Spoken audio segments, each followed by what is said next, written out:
we have a strategic partnership. We give it different names, comprehensive, etc., with Russia. We also have some kind of strategic relationship with the United States. But the United States, as Donald Trump has proved once again, doesn't value even the paper on which these documents are signed. That's why they keep changing their mind now and then. And then they have the gumption to blame everything on us. Whereas with Russia, it's a relationship based on mutual respect, on trust. With the United States under Donald Trump, the relationship is my way or the highway. I'm delighted that President Putin is coming here. He's a tried and tested friend of India. Russia has never imposed sanctions on India. Even when we carried out our nuclear tests, we did whatever we had to. They have understood what we want. The United States, on the other hand, wants to be the Chaudhary of the whole world, does not accept the fact that India will not bow before anybody. As Prime Minister Narendra Modi said, we will do what is in India's interest, even though he made a reference that even though his own position might be, may not be as stable as he would like it to be. I think he was hinting at something else. But I would just say that President Putin coming here, Vladimir Putin, welcome to India. What can I say? We love you, Vladimir Putin. We love Russia for all that you're doing. I am delighted that we have reaffirmed our relationship. And President Donald Trump, whether you are around or not, it doesn't matter. Our relationship with Russia is time-tested. It's here to stay. It's not going anywhere. बहुत से Trump आएंगे, बहुत से Trump जाएंगे, लेकिन भारत के जो संबंध है रूस के साथ वो अमर रहेंगे. This nonsense about India is buying Russian oil, therefore I'm very angry, which is total rubbish.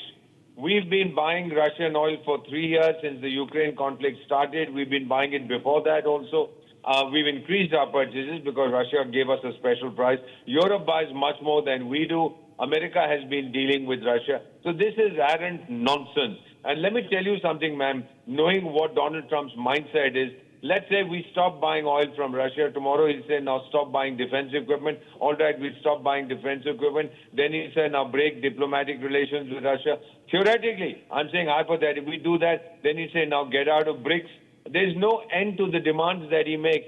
Donald Trump has to realize, and I hope he does, and wiser counsel prevails in the U.S., this is not timid, indecisive India.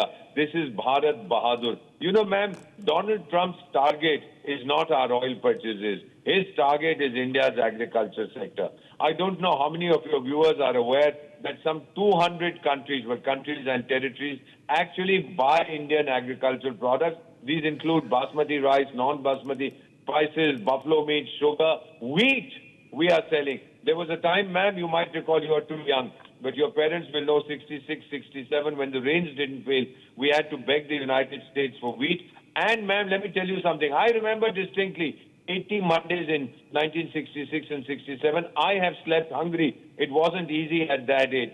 But the Americans did give us the wheat, 9 and 11 million tons over 2 years, but they controlled every shipment. We were not living from hand to mouth. We were living from ship to mouth.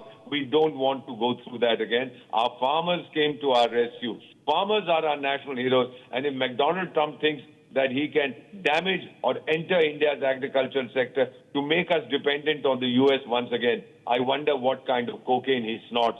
That's not going to happen, ma'am. India is going to make its independent decisions. It's no longer the kind of India he grew up with. This is Bharat Bahadur. So, President Trump, give us the respect that we give you. This relationship will probably improve. Till you do that, the ball is in your court, not in ours.